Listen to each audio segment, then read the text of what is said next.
Hi friends, welcome to info PSC MEM channel. നമ്മളിന്ന് നോക്കാൻ പോകുന്നത് 2025 ജൂലൈ 12 നടന്ന woman fire and rescue officer trainee fireman grade 2 എന്ന question പേപ്പറിലെ മാത്സ് ആൻഡ് മെൻ്റൽ എബിലിറ്റി പാർട്ടിലെ questions ആണ്. ഇത് ക്വസ്റ്റ്യൻ പേപ്പറിൻ്റെ കോഡ് വരുന്നത് 84/2025 ആണ്. ഈ ക്വസ്റ്റ്യൻ പേപ്പറിൻ്റെ ഇംഗ്ലീഷ് ആൻഡ് മലയാളം ഭാഗത്തിലെ ക്വസ്റ്റ്യൻസിൻ്റെ ഡീറ്റെയിൽ ഡിസ്ക്രിപ്ഷൻ നമ്മുടെ ഇൻഫോ PSC MEM എന്ന ഈ ചാനലിൽ അപ്ലോഡ് ചെയ്തിട്ടുണ്ട്. അതുപോലെ തന്നെ GK ആൻഡ് കറണ്ട് അഫയേഴ്സ് പാർട്ടിൻ്റെ ഡീറ്റെയിൽ ഡിസ്ക്രിപ്ഷൻ കൂടിയ ഭാഗം ഇൻഫോ PSC എന്ന യൂട്യൂബ് ചാനലിൽ അപ്ലോഡ് ചെയ്തിട്ടുണ്ട്. അപ്പോൾ ഈ ക്വസ്റ്റ്യൻ പേപ്പറിൽ വരുന്ന 10 ക്വസ്റ്റ്യൻസ്, അതായത് മാത്സ് ആൻഡ് മെൻ്റൽ എബിലിറ്റി ഭാഗത്ത് വരുന്ന 10 ക്വസ്റ്റ്യൻസ് ആണ് നമ്മളിന്ന് ഡിസ്കസ് ചെയ്യുന്നത്. അപ്പോൾ നമുക്ക് ഒന്നാമത്തെ ക്വസ്റ്റ്യൻ നോക്കാം. ഒന്നാമത്തെ ക്വസ്റ്റ്യൻ, എക്സ് എന്നാൽ പ്ലസും മൈനസ് എന്നാൽ ഡിവിഷനും ആയാൽ 12 × 39 - 3 എത്ര? അപ്പോൾ എന്തൊക്കെയാണ് തന്നിരിക്കുന്നത്? ഇൻറ്റു എന്നാൽ പ്ലസ് എന്നും മൈനസ് എന്നാൽ ഡിവൈഡ് എന്നും, അതായത് ചോദ്യം ഇൻറ്റു എന്നാൽ പ്ലസ് എന്നും മൈനസ് എന്നാൽ ഡിവൈഡ് ആയാൽ 12 × 39 - 3 എത്ര? അപ്പോൾ ഇൻറ്റു എന്നാൽ പ്ലസ്, അതായത് ഇവിടെ 12 ഇൻറ്റു എന്നാണ്, അതായത് 12 മൾട്ടിപ്ലൈ ചെയ്യുക എന്നാണ് ക്വസ്റ്റ്യൻ നമുക്ക് തന്നിരിക്കുന്നത്. പക്ഷേ ഇവിടെ ചെയ്യേണ്ട എന്താണ്? പ്ലസ് ആണ്, ആഡ് ചെയ്യുവാണ് ചെയ്യേണ്ടത്. അപ്പം 12 + 39. ഇനി മൈനസ് സൈനിന് പകരം എന്താണ് അവിടെ ചെയ്യേണ്ടത്? മൈനസ് അല്ല, അത് ഡിവൈഡ് എന്നാണ് അത് സൂചിപ്പിക്കുന്നത്. അപ്പോൾ ഡിവൈഡ് ബൈ എത്രയാണ്? 3 കൊണ്ട് ഡിവൈഡ് ചെയ്താൽ എത്ര കിട്ടും? അപ്പം യഥാർത്ഥത്തിൽ ഈ ഒരു ഓപ്പറേഷൻ, ഈ ഒരു രീതിയിലാണ് ഈ ചോദ്യം ചെയ്യേണ്ടത്. അപ്പോൾ ഇവിടെ നമുക്ക് ബോഡമാസ് റൂൾ വേണം അപ്ലൈ ചെയ്യാൻ. ബോഡമാസ് റൂള് അപ്ലൈ ചെയ്യണം. അപ്പോൾ 2 കാര്യങ്ങൾ മാത്രം, ഒരു കൂട്ടുക അതേപോലെ ഡിവൈഡ് ചെയ്യുക എന്നുള്ളതാണ് ഇവിടെ നമുക്ക് തന്നിരിക്കുന്നത്. അപ്പോൾ ആദ്യം ഏതാണ്? ഡിവിഷൻ അല്ലേ? ബോഡ്മാസിൻ്റെ അനുസരിച്ച്. ഇപ്പോൾ ബ്രാക്കറ്റ് ഉണ്ടോ എന്ന് ചെക്ക് ചെയ്യുക. ഇല്ല. ഇനി ഓഫ് ഉണ്ടോ? ഇല്ല. പിന്നെ മൾട്ടിപ്ലൈ ചെയ്യാനുണ്ടോ ഈ ഒരു ഓപ്പറേഷനിൽ? ഇല്ല. പിന്നെ എന്താണുള്ളത്? ഡിവൈഡ് ചെയ്യാനായിട്ടുണ്ട് അല്ലേ? ഡിവിഷനാണ് ആദ്യമുള്ളത്. ഡിവിഷൻ കഴിഞ്ഞാണ് പിന്നെ വരുന്നതാണ് അഡീഷനാണ് വരുന്നത്. അപ്പോൾ ഡിവിഷൻ കഴിഞ്ഞിട്ടാണ് നമുക്ക് അഡീഷൻ ചെയ്യേണ്ടത്. അപ്പോൾ എന്താണ് ആദ്യം? എന്താ? 12 + 39 ഡിവൈഡ് ബൈ 3, അതായത് 39 ഡിവൈഡ് ബൈ 3 ചെയ്യണം. 39നെ നമ്മൾ 3 കൊണ്ട് ഹരിക്കണം. 39നെ 3 കൊണ്ട് ഹരിച്ചാൽ 1 3 തവണ 3 കിട്ടും. 3ൽ നിന്ന് 3 പോയാൽ 0, പിന്നെ 9. 9ൽ 3ൽ 3 തവണയാണ് 9 കിട്ടുന്നത്, അതായത് 13 എന്ന് നമുക്ക് ഉത്തരം കിട്ടും. അപ്പോൾ 12 പ്ലസ് ഇനിയും നമുക്കുള്ളത് 13. 12ഉം 13ഉം കൂടി ആഡ് ചെയ്യുമ്പോൾ നമുക്ക് 25 എന്ന് ഉത്തരം വരും. അതാണ് ഇവിടുത്തെ ഉത്തരം, അതായത് ഓപ്ഷൻ സി 25 ആണ് നമ്മുടെ ആൻസർ വരുന്നത്. കൂട്ടുകാർക്കെല്ലാം ഈ ചോദ്യം മനസ്സിലായെന്ന് കരുതുന്നു. അടുത്ത ചോദ്യത്തിലോട്ട് കടക്കാം. രണ്ടാമത്തെ ചോദ്യം,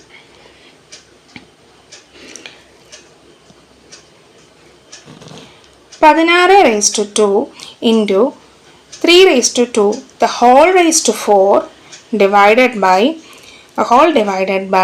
9⁻³ × 4⁻² the whole raised to 3.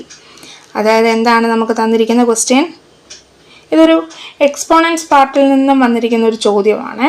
അതായത് 16⁻² × 3⁻² the whole raised to 4 divided by 9⁻³ × 4⁻² the whole raised to 3. അപ്പോൾ ഇവിടെ നമുക്ക് കുറച്ച് റൂളുകൾ മനസ്സിലോട്ട് ഓടി വരണം. അപ്പോൾ ഇവിടെ ന്യൂമറേറ്റർ പാർട്ടിൽ അല്ലെങ്കിൽ ആ അംശം ഭാഗത്ത് കൊടുത്തിരിക്കുന്ന 3⁻² the whole raised to 4 എന്ന് തന്നിരിക്കുന്ന ഒരു ഭാഗം കണ്ടോ? അവിടെ നമ്മുടെ മനസ്സിലോട്ട് ഈ ഒരു റൂള് വരണം. അതായത് a raise to m the whole raise to n എന്ന് പറഞ്ഞിരിക്കുന്നത്. അപ്പോൾ ഇങ്ങനെ ഒരു സംഖ്യ വരുമ്പോൾ എന്താ ചെയ്യേണ്ടത്? അത് ഈ രീതിയിലാണ് ആകുന്നത്. a raise to m into n. അതായത് ഈ പവറുകൾ 3ൻ്റെ പൊക്കത്തുള്ള 2 എന്ന പവറും 4 എന്ന പവറും തമ്മിൽ ഗുണിക്കണം. അതായത് 3 റേസ് ടു 2 ഇൻറ്റു 4. അപ്പോൾ നമുക്ക് 3 റേസ് ടു 8 എന്ന് കിട്ടും. അതേപോലെ തന്നെ നമുക്ക് താഴത്തെ ഭാഗത്തും തന്നിട്ടില്ലേ, 4 raise to 2 the whole raise to 3 എന്നാണ് തന്നിരിക്കുന്നത്. അപ്പോൾ അതും ഇതേപോലെ തന്നെ ചെയ്യണം. അതായത് 4 raise to 2 into 3 equal to 4 raise to 2 into 3 എന്ന് പറഞ്ഞാൽ 6 ആണ്. 4 റേസ് ടു 6. ഇനി നമുക്ക് ഈ കിട്ടിയ ഉത്തരങ്ങൾ, അതായത് ഈ ഭാഗം ഇതും നമുക്കവിടെ ആ നേരത്തെ തന്നിരുന്ന ക്വസ്റ്റ്യനിൽ സബ്സ്റ്റിറ്റ്യൂട്ട് ചെയ്യാം. അപ്പോൾ എങ്ങനെ വരും? 16 റേസ് ടു 2, അത് ഞാൻ അതേപടി തന്നെ എഴുതുകയാണ്, ഇൻറ്റു 3 റേസ് ടു 8. 8 അല്ലേ നമ്മൾ സോൾവ് ചെയ്തപ്പോൾ കിട്ടിയത്. The whole divided by 9 raise to 3 into 4 raise to 6. ഞാനിവരെ ഇതിൻ്റെ പവറുകൾ മാറ്റി ആ പവറുകളല്ലാതെ എഴുതുകയാണ്. അതായത് ഇങ്ങോട്ട് ശ്രദ്ധിക്കുക. അപ്പം 16 ഇൻറ്റു 16, 16നെ 2 തവണ ഗുണിക്കുകയാണ്. ഇനി 3നെ 8 തവണയാണ് ഗുണിക്കുന്നത്, 3 കൊണ്ട് തന്നെ. 3 ഇൻറ്റു 3 ഇൻറ്റു 3 ഇൻറ്റു 3 ഇൻറ്റു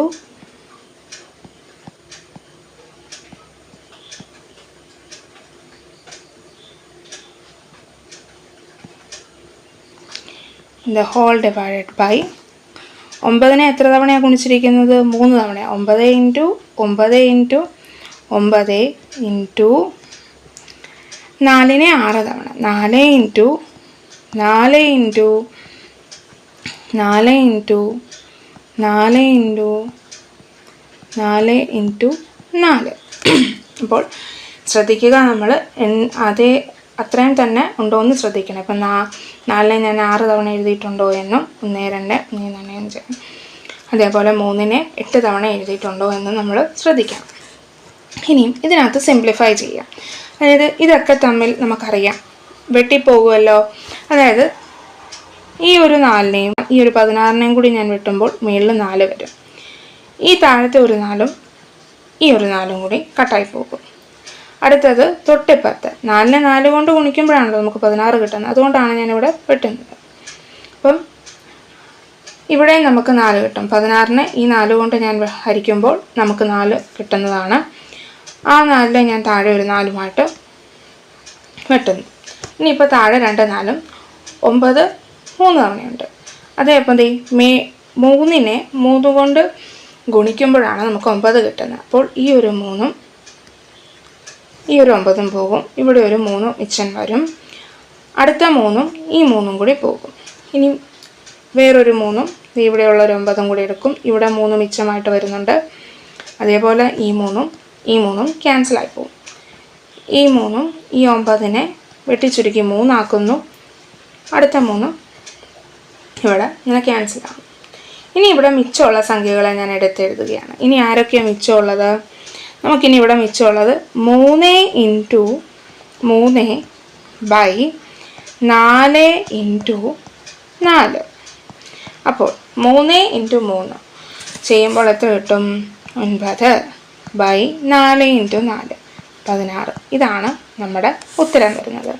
അതായത് ഓപ്ഷൻ എ ആണ് നമ്മുടെ ആൻസറായിട്ട് വരുന്നത്, 9 ബൈ 16. കൂട്ടുകാർക്ക് ഈ ചോദ്യം മനസ്സിലായെന്ന് കരുതുന്നു. അടുത്ത ചോദ്യത്തിലോട്ട് നമുക്ക് കിടക്കാം. അടുത്ത ചോദ്യം 53ാമത്തെ ചോദ്യം ഒറ്റയാൻ ഏതെന്നാണ്. 26 65 85 52 78.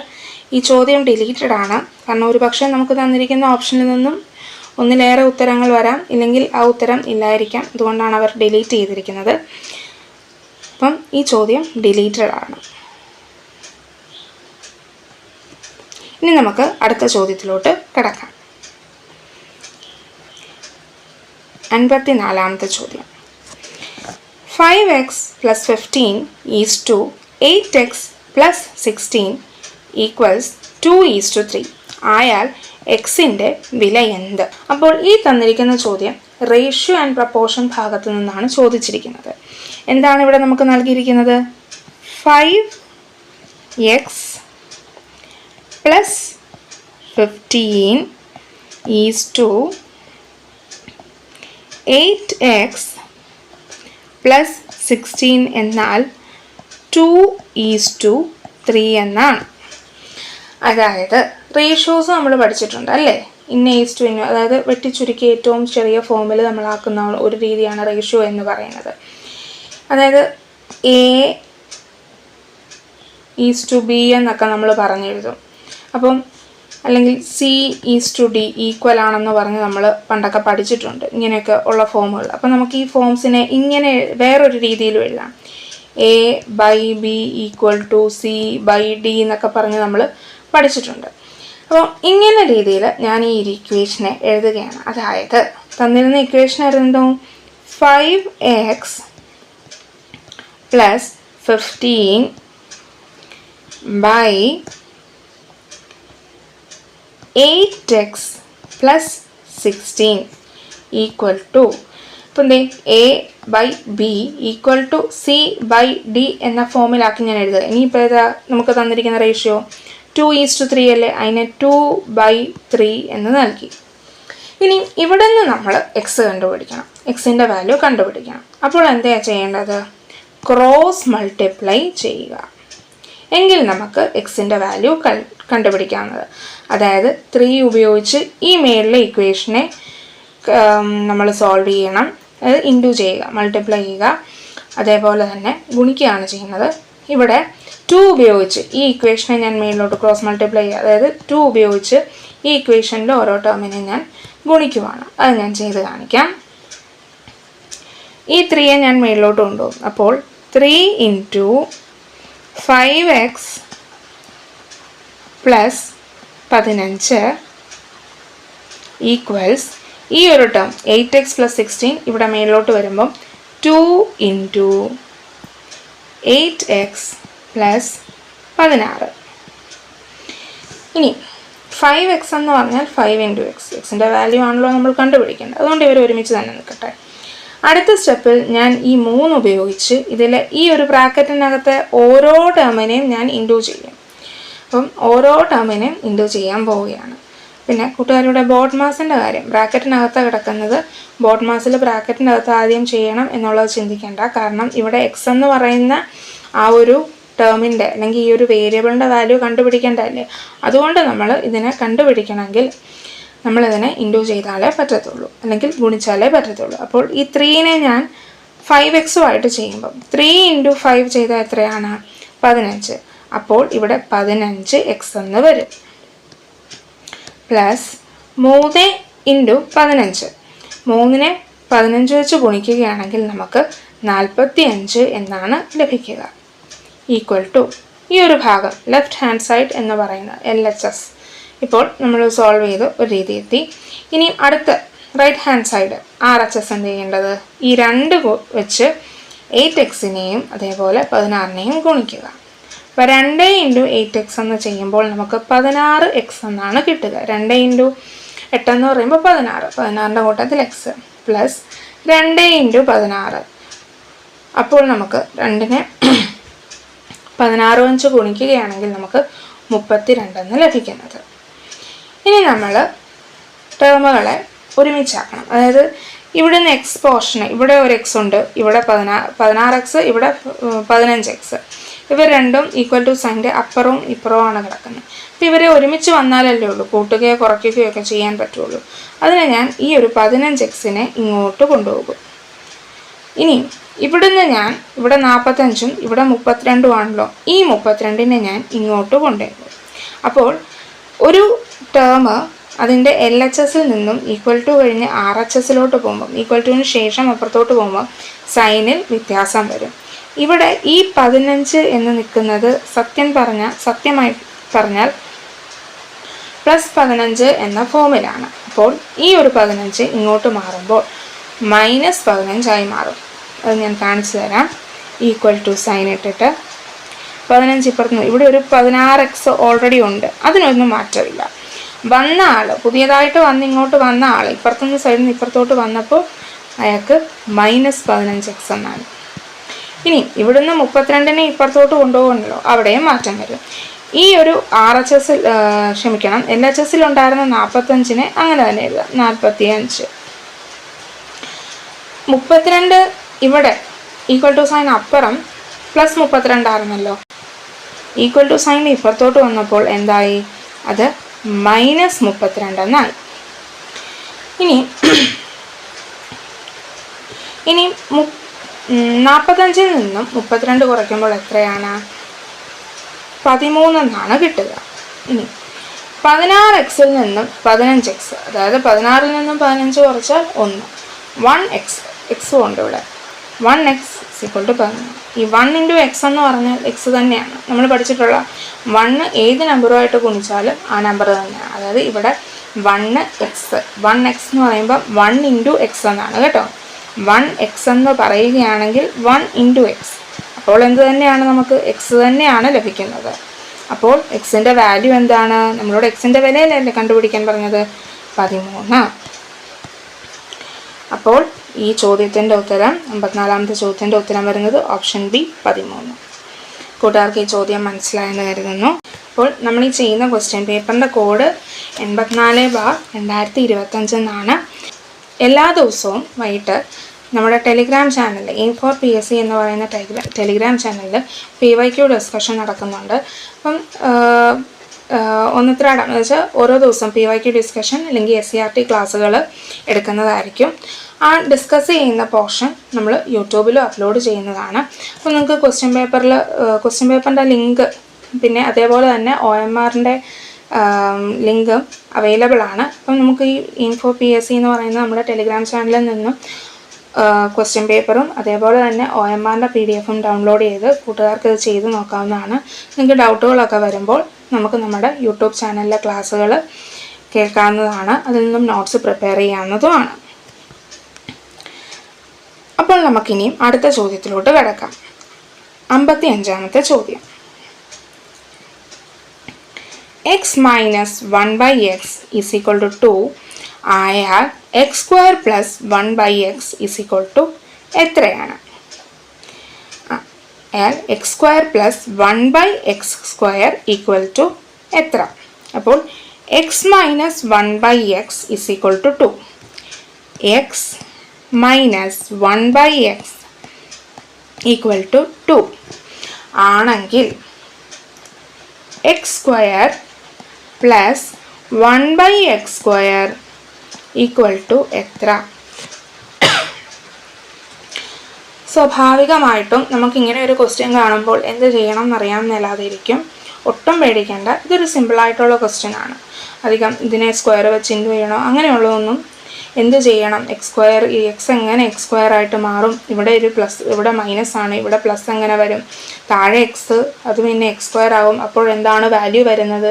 ഇതിൻ്റെ ഇരട്ടിയാണോ എന്നൊക്കെ നമ്മളുടെ മനസ്സിലോട്ട് തോന്നും. അതായത് 2ൻ്റെ സ്ക്വയർ ആയിട്ടാണോ, അങ്ങനെയൊക്കെ നമ്മുടെ മനസ്സിലോട്ട് വരും.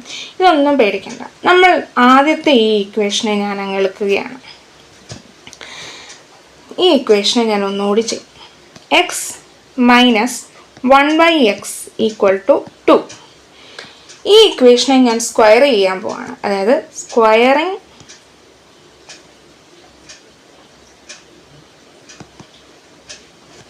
The equation. അതായത് ഇതിൻ്റെ സ്ക്വയർ പാർട്ട് എന്ന് പറയുമ്പോൾ എന്താണ്? സ്ക്വയർ ചെയ്യുക എന്ന് പറഞ്ഞാൽ x - 1/xനെ സ്ക്വയർ ചെയ്യുന്നു. അപ്പോൾ സ്വാഭാവികമായിട്ടും ഈ ഇക്വേഷൻ ഫുള്ളുമാണ് സ്ക്വയർ ചെയ്യുന്നത്. അപ്പോൾ ഈ ഈക്വൽ ടു സൈനിന് ശേഷമുള്ള RHS പാർട്ടിനെ സ്ക്വയർ ചെയ്യണം. അപ്പോൾ x - 1/x the whole square = 2² എന്നാക്കി. അപ്പോൾ നമ്മുടെ മനസ്സിലോട്ട് ഒരു ഐഡൻറ്റിറ്റി ഓർമ്മ വരണം. a - b the whole square. അപ്പോൾ അതിൻ്റെ ഫോം എങ്ങനെയാണ്? a² - 2ab + b² അല്ലേ?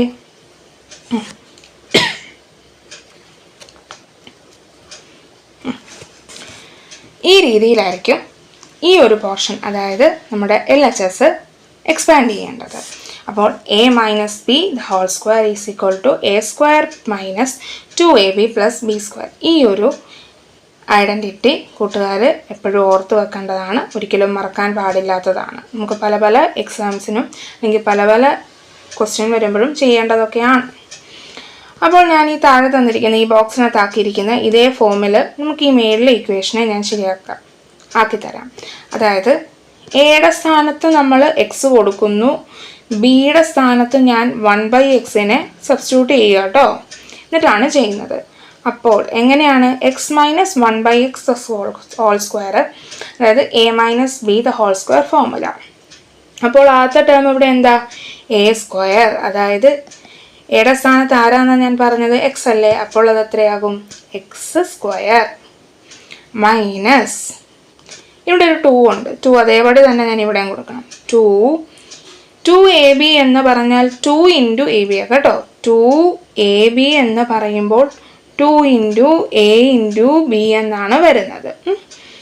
അപ്പോൾ 2 ഇൻറ്റു എയുടെ സ്ഥാനത്ത് ആരാ, എക്സ് ആണ്, എക്സ് ഇൻറ്റു ബിയുടെ സ്ഥാനത്ത് ആരാ, 1/x ആണ്. ഇനി പ്ലസ് ബി സ്ക്വയർ ആരാ, 1/x the whole square equal to ആരാണ് ഇവിടെ, 2 സ്ക്വയർ എത്രയാണ്, 2 ഇൻറ്റു 2 അതായത് 4 ആണ് നമ്മുടെ ഉത്തരം ഇവിടെ വരുന്നത്. ഇനി ഈ ഇക്വേഷൻ ശ്രദ്ധിച്ചേ, ഈ ഒരു ഭാഗം ശ്രദ്ധിച്ചേ, ഞാൻ ഈ അണ്ടർലൈൻ ചെയ്യുന്ന ഈ portion, minus 2 into X into 1/x. താഴെയും ഒരു എക്സ് ഉണ്ട്, മേളിലും ഒരു എക്സ് ഉണ്ട്, ഇവരെ നമുക്ക് ക്യാൻസൽ ചെയ്യാമല്ലോ. അപ്പോൾ ഈ ഒരു എക്സും പോയി. ഇനി ഇവിടെ മിച്ചവാരാ, അവരെ ഞാൻ എഴുതാം, എക്സ് സ്ക്വയർ മൈനസ് 2 ഇൻറ്റു 1 -2 തന്നെ. അപ്പോൾ -2 plus 1/x the whole square എന്ന് പറയുമ്പം 1നെയും എക്സിനെയും സ്ക്വയർ ചെയ്യുക. 1ൻ്റെ സ്ക്വയർ എത്രയാണ് നമുക്കറിയാം, 1 തന്നെയാണ്. അപ്പോൾ എക്സിൻ്റെ സ്ക്വയർ എക്സ് സ്ക്വയർ ആണ്, എക്സിൻ്റെ സ്ക്വയർ എക്സ് സ്ക്വയർ ആണ്, ഈക്വൽ ടു 4. ഇനി ഇവിടെ 2 ടേമുകളും എക്സ് ഉള്ളതുകൊണ്ട് ഇവരും എക്സ് സ്ക്വയറും ഉണ്ട്, 1/x². ഇവിടെ ഒരു 2 എന്ന് പറഞ്ഞ ഒരാൾ നിൽപ്പുണ്ട്. ഈ 2നെ ഞാൻ ഇപ്പുറത്തോട്ട്, നമ്മൾ കഴിഞ്ഞൊരു ക്വസ്റ്റ്യനിൽ ചെയ്ത പോലെ തന്നെ ഇപ്പുറത്തേക്ക് കൊണ്ടുവരും, ഈക്വൽ ടു സൈൻ്റെ അപ്പുറത്തെ വശത്തേക്ക് കൊണ്ടുവരും. അപ്പോൾ ഇവിടെ ശ്രദ്ധിക്കണം, സൈന് മാറ്റം കൂടി വരും. ഇവിടെ -2 ആണ്, ഇവിടെ വരുമ്പോൾ അതെന്താകും, +2 ആകും ചെയ്യും. അതായത് ഞാൻ കാണിക്കാം, x square plus 1/x² equal to 4 + 2. അപ്പുറത്ത് -2 ആയിരുന്നു, ആ 2 ഇപ്പുറത്തേക്ക് വന്നപ്പോൾ +2 ആയി മാറി. അപ്പോൾ x square plus 1/x² equal to 4 + 2 എത്രയാണ്, 6.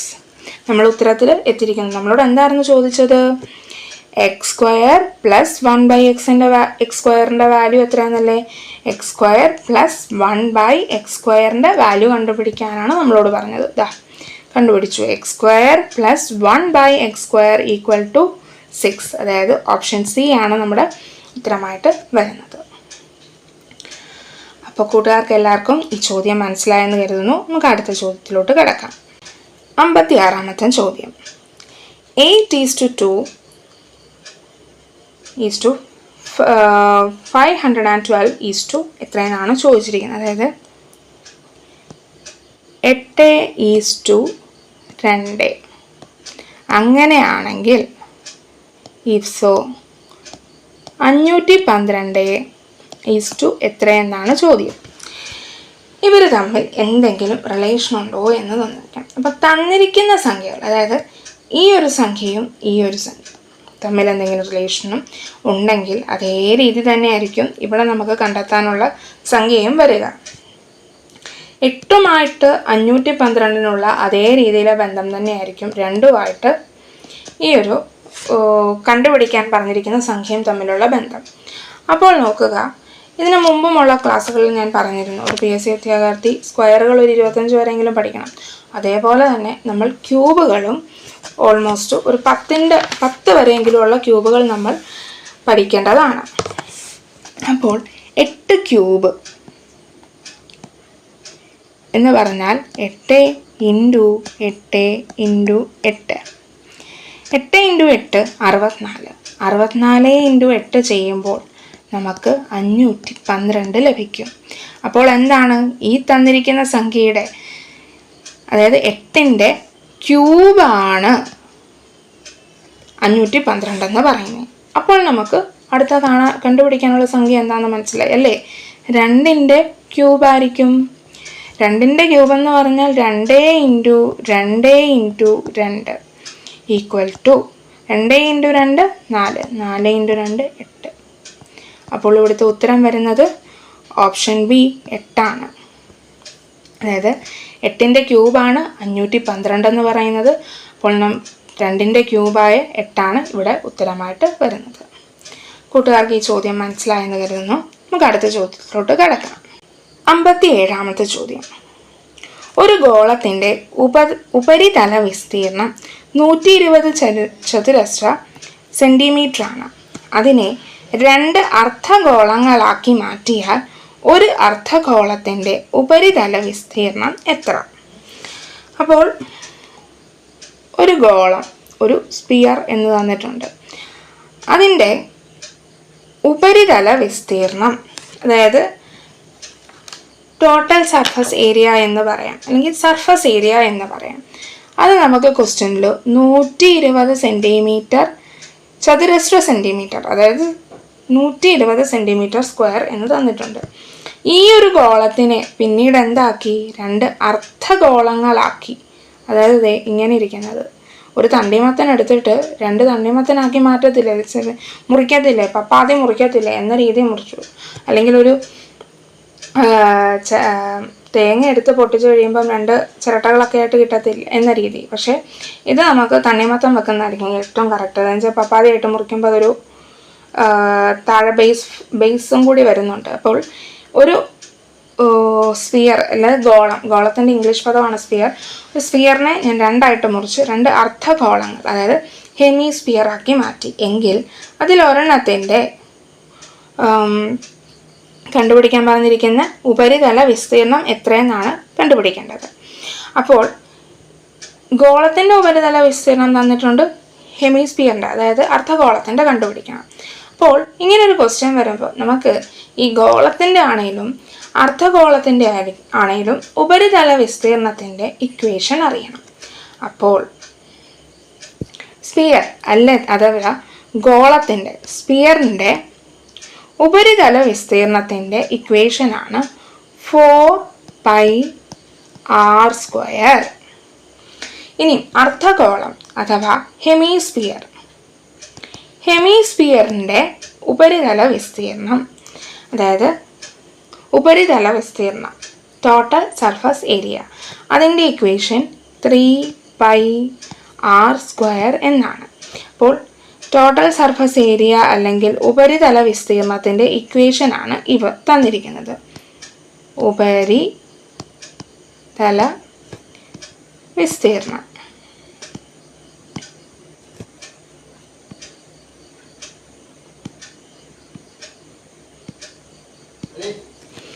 ഈ ഇക്വേഷൻ വളരെ ഇമ്പോർട്ടൻ്റ് ആണ്. അപ്പോൾ ഇവ രണ്ടും നിങ്ങൾ പഠിക്കേണ്ടതാണ് കേട്ടോ കൂട്ടുകാരിത് പഠിച്ചു വെക്കേണ്ടതാണ്. അപ്പോൾ സ്ഫിയറിൻ്റെത് 4πr². നമുക്കിവിടെ ക്വസ്റ്റ്യനിൽ തന്നിട്ടുണ്ട് ഗോളത്തിൻ്റെ ഏരിയ, ഉപരിതല വിസ്തീർണം ടോട്ടൽ സർഫസ് ഏരിയ എത്രയാണെന്നാ 120 സെൻറ്റിമീറ്റർ സ്ക്വയർ. ഇവിടെ ഈ 2 ഇക്വേഷനും ശ്രദ്ധിച്ചോ. നമ്മൾ പണ്ടൊക്കെ സ്കൂളിൽ പഠിച്ചിട്ടുണ്ടായിരിക്കും റേഡിയസ് കണ്ടുപിടിക്കുക, ആരം എത്ര കണ്ടുപിടിക്കാൻ. ഇവിടെ ആരം കണ്ടുപിടിക്കാൻ പോകണ്ട. ഈ 2 ഇക്വേഷനിലും സ്ഫിയറിൻ്റെ ആണെങ്കിലും ശരി ഹെമിസ്ഫിയറിൻ്റെ ആണെങ്കിലും ശരി πr² എന്ന് പറയുന്ന ഭാഗം കോമൺ അല്ലേ. അപ്പോൾ അതിനെ ഒഴിച്ചുള്ള ബാക്കി ഭാഗം, അതുകൊണ്ട് ആ πr² വാല്യൂ കണ്ടെത്തി ഞാൻ ഇവിടെ കൊടുത്താൽ എനിക്ക് ഒരു അർദ്ധഗോളത്തിൻ്റെ വിസ്തീർണം കണ്ടുപിടിക്കാൻ പറ്റും. അപ്പോൾ πr² ഞാൻ അവിടെ നിർത്തിക്കൊണ്ട് ഈ 4നെ ഈക്വൽ ടു സൈൻ്റെ 10 കൊണ്ടുവരും. 4πr² എന്ന് പറഞ്ഞാൽ 4 ഇൻറ്റു πr² എന്നാണ്. 4πr² എന്ന് പറയുമ്പോൾ 4 ഇൻറ്റു π ഇൻറ്റു r² എന്നാണ് വരുന്നത്. അപ്പോൾ 4 ഇൻറ്റു 4 ഇൻറ്റു എന്ന് പറയുന്നത്, അതായത് ഈ ഒരു ഇക്വേഷൻ്റെ തൊട്ടിപ്പുറത്ത്, അതായത് ലെഫ്റ്റ് ഹാൻഡ് സൈഡിൽ അത് മൾട്ടിപ്ലൈ ചെയ്യുവാണ്, അല്ലെങ്കിൽ ഇക്വേഷന് തൊട്ട് മുമ്പ് അതിനെ നമ്മൾ ഗുണിക്കുകയാണെങ്കിൽ ആ വസ്തു ഇക്വേഷന് ശേഷം പോകുമ്പം ഹരിക്കാനായിട്ട് ഉപയോഗിക്കും. ഹരണത്തിനാണ് നടക്കുന്ന അവിടെ ക്രിയ. അപ്പം 120/4 എന്നാകും. അപ്പോൾ πr² വാല്യൂ ഈക്വൽ ടു 120/4 എന്ന് പറഞ്ഞാൽ 30 കിട്ടും. ഇനി നമ്മളോട് ഒരർദ്ധഗോളത്തിൻ്റെ ഉപരിതല വിസ്തീർണം എന്നാണ്. ഉപരിതല വിസ്തീർണം എന്നാ അർദ്ധഗോളത്തിൻ്റെ 3πr² എന്നാണ്. πr² വാല്യൂ കിട്ടി. എത്രയായിരുന്നു? 30 നമുക്ക് കിട്ടി. അപ്പോൾ 3 × 30 എത്രയാണ് ഉത്തരം വരുന്നത്? 90 സെൻറ്റിമീറ്റർ സ്ക്വയർ. അതായത് ഓപ്ഷൻ എ ആണ് നമ്മുടെ ഉത്തരമായിട്ട് വരുന്നത്. അപ്പോൾ ഇങ്ങനെയുള്ള ക്വസ്റ്റ്യൻസ് നമുക്ക് ധാരാളം കണ്ടുവരുന്നുണ്ട്. അതുകൊണ്ട് നമുക്ക് സ്ഫിയറിൻ്റെയും ഹെമിസ്ഫിയറിൻ്റെയും പോലെയുള്ള ഘനരൂപങ്ങളുടെ നമ്മൾ ഉപരിതല വിസ്തീർണം, പാർശ്വതല വിസ്തീർണം, വ്യാപ്തം എന്നിവയൊക്കെ കൂട്ടുകാർ പഠിച്ചു വെക്കേണ്ടതാണ്. അപ്പോൾ നമുക്ക് അടുത്ത ചോദ്യത്തിലോട്ട് കിടക്കാം. കൂട്ടുകാർക്കെല്ലാം ഈ ചോദ്യം മനസ്സിലായെന്ന് കരുതുന്നു. അടുത്ത ചോദ്യം നമുക്ക് നോക്കാം. 58ാമത്തെ ചോദ്യം. ഇതൊരു മെൻ്റലബിലിറ്റി പാർട്ടിലെ ക്വസ്റ്റ്യൻ ആണ്. പേരും മേൽവിലാസവും നൽകിയിരിക്കുന്ന തുല്യമായ ദൈവം ഏത്? അപ്പോൾ ഫിർസാന മുഹമ്മദ്, സാനിയ മൻസിൽ, വാരണാസി 210120. ഒരാളുടെ അഡ്രസ്സാണ് തന്നിരിക്കുന്നത്. അത് ഇതേപോലെ തന്നെ താഴെ ഏതിലാണ് കൊടുത്തേക്കുന്നത്, അത് ഏത് ഓപ്ഷനാണെന്നാണ് കണ്ടുപിടിക്കാൻ പറഞ്ഞിരിക്കുന്നത്. ഒരേ സമയം നമുക്ക് മാർക്ക് നേടാനും അതേപോലെ തെറ്റിപ്പോകാനും പറ്റുന്ന ഒരു ടൈപ്പ് ക്വസ്റ്റ്യൻ ആണിത്. അതീവ ശ്രദ്ധയോടുകൂടി വേണം നമുക്ക് ഇങ്ങനെയുള്ള ക്വസ്റ്റ്യനിൽ നോക്കാനായിട്ട്. അപ്പോൾ ഇവിടെ നമുക്ക് ഉപയോഗിക്കാൻ പറ്റുന്ന ആകെ ഒരു മാർഗം എന്ന് പറഞ്ഞാൽ ഓപ്ഷൻസിനെ ക്യാൻസൽ ചെയ്ത് കട്ട് ചെയ്ത് കളയുക എന്നുള്ളതാണ്. അതിന് നമുക്ക് ലൈൻ ബൈ ലൈനായിട്ട് നോക്കുന്നതായിരിക്കും എളുപ്പം. അല്ലെങ്കിൽ ഫിർസാന മുഹമ്മദ്, അപ്പം ഓപ്ഷൻ എ എടുത്തിട്ട് ഫിർസാന മുഹമ്മദ്, ഇവിടെയും ഫിർസാന മുഹമ്മദ്, സാനിയ മൻസിൽ, വാരണാസി അങ്ങനെ നോക്കി വരുമ്പോൾ നമുക്ക് സമയം പോകും. അപ്പോൾ നമുക്ക് എന്ത് ചെയ്യണം എന്ന് വെച്ചാൽ ആദ്യം ഫിർസാന മുഹമ്മദ് എന്ന് പറയുന്ന ഈ ഒരു പേര് നോക്കുക. അതിലെ സ്പെല്ലിങ്ങുകൾ option A, B, C, D എന്നിവയിൽ കമ്പയർ ചെയ്ത് നോക്കണം. സെയിം തന്നെയാണോ, ഒരേപോലെയാണോ എന്ന് ചെക്ക് ചെയ്യണം. അങ്ങനെ നമുക്ക് അല്ല എന്നുണ്ടെങ്കിൽ നമുക്ക് ആ ഓപ്ഷൻ കട്ട് ചെയ്യാമല്ലോ. അങ്ങനെ നമുക്ക് നോക്കാം. ഫിർസാന FIRZANA. അപ്പോൾ ഓപ്ഷൻ എയിലെ ഫിർസാന നോക്കാം. FIRZANA. അത് കുഴപ്പമില്ല, കറക്റ്റ്. ഇനി മുഹമ്മദ് നോക്കാം. MUHAMMED. ഓപ്ഷൻ എയിൽ MO ആണ് വന്നിരിക്കുന്നത്. അപ്പോൾ നമുക്ക് മനസ്സിലായിരിക്കുന്നു ഓപ്ഷൻ എ അല്ല. ഓൺ ദ സ്പോട്ടിൽ തന്നെ ഓപ്ഷൻ എ നമുക്ക് ക്യാൻസൽ ചെയ്യാം. ഇനി ബിയിലോട്ട് നോക്കാം. ഫിർസാന മുഹമ്മദ് FIRZANA. ഇവിടെ ബി ഓപ്ഷനിൽ FIRZANA. മുഹമ്മദ് MUHAMMED. അപ്പോൾ ഇതിന് കുഴപ്പമില്ല. ഓപ്ഷൻ സിയിലോട്ട് കിടക്കാം. ഫിർസാന FIRZANA. ഇവിടെ ഫിർസാന FIRZANA. മുഹമ്മദ് MUHAMMED. ഇവിടെ MUHAMMED എന്നാണ് വന്നിരിക്കുന്നത്. അപ്പോൾ നമ്മുടെ ഓപ്ഷൻ സി അല്ല എന്ന്. സി ഞാൻ ക്യാൻസൽ ചെയ്തിരിക്കുന്നു. ഇപ്പോൾ നമുക്ക് ബിയും ഡിയും. ഫിർസാന മുഹമ്മദ് ഒന്നുകൂടി ചെക്ക് ചെയ്തേക്കാം. FIRZANA MUHAMMED. അപ്പോൾ ഫസ്റ്റ് ലൈൻ ബിയുടെയും ഡിയുടെയും ഓപ്ഷൻ ബിയുടെയും ഓപ്ഷൻ ഡിയുടെയും ഫസ്റ്റ് ലൈൻ ഓക്കെ സെയിം ആണ്. ഇനി നമുക്ക് സെക്കൻഡ് ലൈൻ എടുക്കാം. സാനിയ മൻസിൽ SANIAMANZIL. അപ്പോൾ ഓപ്ഷൻ ബിയിലെ സാനിയ മൻസിലിനെ നോക്കാം. SANIA. സാനിയ ഓക്കെയാണ്. ഇനി മൻസിൽ MANZIL ആണ്. പക്ഷേ ഇവിടെയോ MANSIL ആണ്. അപ്പം ഓപ്ഷൻ ബി അല്ല, ഓപ്ഷൻ ഡി ആണ് ഇവിടെ ഉത്തരമായിട്ട് വരുന്നത്. അപ്പോൾ ഇങ്ങനെയുള്ള ക്വസ്റ്റ്യൻസ് നമുക്ക് എന്താണ് പെട്ടെന്ന് മാർക്ക് കിട്ടാനും പറ്റും. ശ്രദ്ധയോടുകൂടി ചെയ്താൽ ഉറപ്പായിട്ടും നമുക്കത് പോകാതെ നോക്കും. അപ്പോൾ കൂട്ടുകാർക്ക് ഈ ചോദ്യം മനസ്സിലായെന്ന് കരുതുന്നു. അടുത്ത ചോദ്യത്തിലോട്ട് കിടക്കാം. 59-ാമത്തെ ചോദ്യം. 10 പേനയുടെ വിറ്റ വിലയും 15 പേനയുടെ വാങ്ങിയ വിലയും തുല്യമായ ലാഭശതമാനം എത്ര? അപ്പോൾ ഇതൊരു പ്രോഫിറ്റ് ആൻഡ് ലോസ് എന്ന് പറയുന്ന ഭാഗത്തിനെ, അതായത് ലാഭവും നഷ്ടവും എന്ന ഭാഗത്തെ ബേസ് ചെയ്തുള്ളൊരു ക്വസ്റ്റ്യൻ ആണ്. അപ്പോൾ ഇവിടെ എന്താണ് പറഞ്ഞിരിക്കുന്നത്? 10 പേന വിറ്റ വില. വിറ്റ വില എന്ന് പറഞ്ഞാൽ എന്താണത്? സെല്ലിംഗ് പ്രൈസ് എന്ന് ഇംഗ്ലീഷിൽ പറയും. അതുകൊണ്ട് ഞാൻ ഇതിനെ SP എന്ന് കൊടുത്തിരിക്കുന്നു. 15 പേനയുടെ വാങ്ങിയ വിലയും 15 പേന വാങ്ങിയ വില. വാങ്ങിയ വില എന്ന് പറഞ്ഞാൽ കോസ്റ്റ് പ്രൈസ് അല്ലേ? ഇവ രണ്ടും തുല്യമാണെന്നാണ് പറഞ്ഞിരിക്കുന്നത്. തുല്യമായാൽ ലാഭശതമാനം എത്ര? അതുകൊണ്ട് ഞാൻ ഇങ്ങനെ ഈ ഇക്വേഷൻ എഴുതുകയാണ്. 10 പേനയുടെ വിറ്റ വില, അപ്പോൾ ഇതിനെ ഞാൻ SP എന്ന് എഴുതുന്നു, ഈക്വൽ ടു 15 പേന വാങ്ങിയ വില കോസ്റ്റ് പ്രൈസ്. ഈക്വൽ ആണെന്നല്ലേ? അതുകൊണ്ട് ഞാൻ ഇവിടെ ഈക്വൽ ടു ചിഹ്നം ഇട്ടിട്ടുണ്ട്. അപ്പോൾ ഇങ്ങനെയുള്ള ചോദ്യം വരുമ്പം നിങ്ങൾ ചെയ്യേണ്ട കാര്യം എന്താണെന്ന് വെച്ചാൽ ഇങ്ങനെ നമ്മൾ ഇക്വേഷൻ ആക്കി എഴുതുക. അതായത് വിറ്റ വില 10 പേന വിറ്റ വില, അപ്പം 10 SP സെല്ലിംഗ് പ്രൈസ്. 15 പേന വാങ്ങിയ വില, 15 കോസ്റ്റ് പ്രൈസ് CP ഈക്വൽ ആണെന്ന് പറഞ്ഞെഴുതുക. ഇനിയും ഇവ തമ്മിൽ 10 CP ആണെന്ന് ഓർക്കുക, SP സെല്ലിംഗ് പ്രൈസ് 15 ആണെന്നും ഓർക്കുക. അങ്ങനെ വേണം ഇനി നമ്മൾ റീഅറേഞ്ച് ചെയ്യാൻ. അതായത് നമുക്ക് എന്താണ് കണ്ടുപിടിക്കേണ്ടത്? ലാഭശതമാനമല്ലേ? അപ്പോൾ പ്രോഫിറ്റ് പെർസെൻറ്റേജ് എന്നല്ലേ പറയുന്നത് ലാഭശതമാനത്തിന്? പ്രോഫിറ്റ് പെർസെൻറ്റേജ് എന്ന് പറഞ്ഞാൽ, അല്ലെങ്കിൽ നമ്മൾ ശതമാനം കണ്ടുപിടിക്കാനായിട്ട് SP selling price minus cost price by cost priced, അല്ലെങ്കിൽ CP × 100 എന്നല്ലേ ചെയ്യേണ്ടത്? അപ്പോൾ നമുക്ക് ഒരു CP SP അല്ലേ വേണ്ടത്?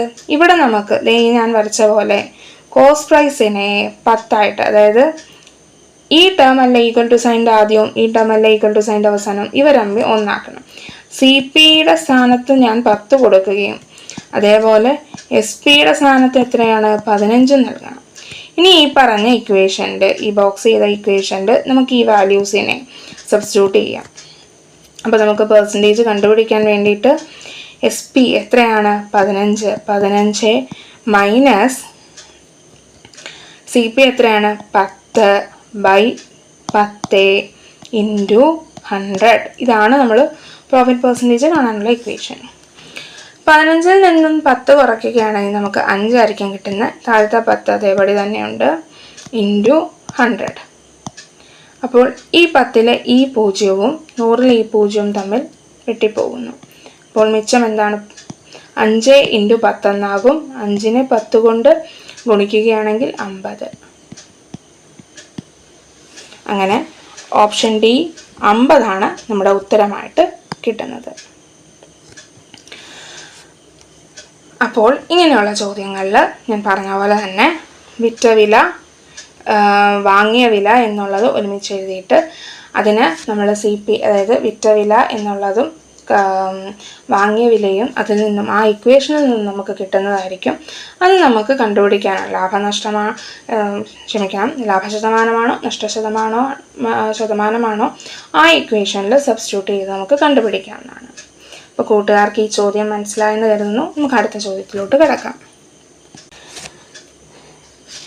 ഇന്നത്തെ നമ്മുടെ ലാസ്റ്റത്തെ ചോദ്യം, 60-ാമത്തെ ചോദ്യം. ദിയയുടെ അച്ഛൻ്റെ ഏക മകളാണ് രാജുവിൻ്റെ ഭാര്യ. ദിയയുടെ അച്ഛൻ്റെ ഏക മകളാണ് രാജുവിൻ്റെ ഭാര്യ. രാജുവിൻ്റെ മകനാണ് രാഹുൽ. എങ്കിൽ ദിയയും രാഹുലും തമ്മിലുള്ള ബന്ധം. അപ്പം ദിയ എന്ന് പറയുന്നൊരു കുട്ടി,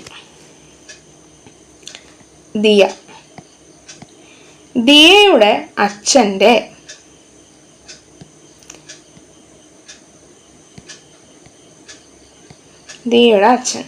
അച്ഛൻ്റെ ഏക മകളാണ് ദിയ.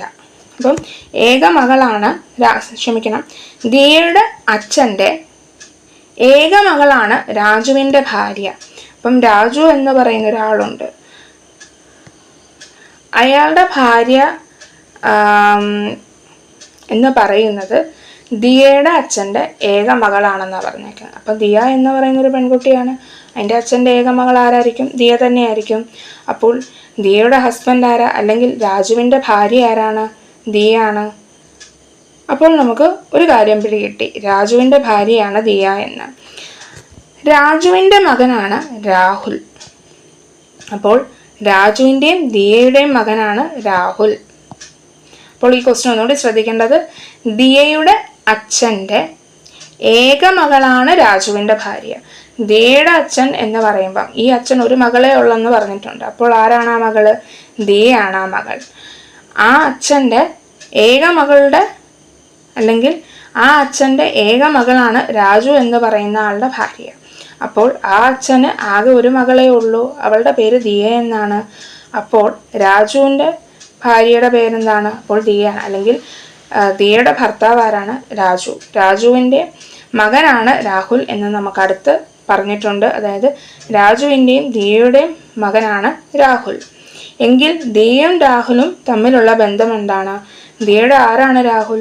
മകനാണ് രാഹുൽ. അങ്ങനെ ഓപ്ഷൻ എ ആണ് ഇവിടെ ഉത്തരം വരുന്നത്. അപ്പോൾ ഇങ്ങനെയുള്ള ചോദ്യങ്ങൾ വരുമ്പോൾ നമ്മൾ ഒരു ഫാമിലി ട്രീ വരച്ച് ചെയ്യുകയാണെങ്കിൽ നമുക്ക് തെറ്റ് വരാതെ ഇരിക്കും. ഇപ്പോൾ സാധാരണ ട്രീ വരയ്ക്കുമ്പോൾ നമുക്ക് ഫീമെയിൽ പാർട്ടിന് ഒരു സർക്കിളും മെയിൽ പാർട്ടിന് ഒരു സ്ക്വയർ ബോക്സ് അല്ലെങ്കിൽ സ്ക്വയറോ റെക്ടാങ്കിളോ ഒക്കെ വരയ്ക്കാം. ഇവിടെ പേര് തന്നെ നൽകിയിട്ടുള്ളതുകൊണ്ട് ഇവിടെ ദിയ എന്നുള്ള ഒരു സ്ത്രീയുടെ നാമമാണെന്നും രാജു എന്നുള്ള ഒരു പുരുഷൻ്റെ നാമമാണെന്നുള്ളതുകൊണ്ടും ഞാനിവിടെ പേര് തന്നെ എഴുതി. ബോക്സ് വരയ്ക്കേണ്ട ആവശ്യമൊന്നുമില്ല. അല്ലാതെ ആൽഫബറ്റുകളാണ് നൽകുന്നതെങ്കിൽ എയും പിയും ഒക്കെ നമുക്ക് നൽകിയുള്ള ക്വസ്റ്റ്യനുകളൊക്കെ നമ്മൾ ചെയ്തിട്ടുണ്ട്. അങ്ങനെയുള്ളതൊക്കെ വരുമ്പോൾ നമ്മൾ ഒരു ബോക്സോ അല്ലെങ്കിൽ സ്ത്രീ ആണെന്ന് മനസ്സിലാക്കുകയാണെങ്കിൽ സർക്കിളോ, പുരുഷനാണെങ്കിൽ അതിനൊരു റെക്ടാങ്കിളോ സ്ക്വയറോ ഒക്കെ കൊടുക്കേണ്ടതാണ്.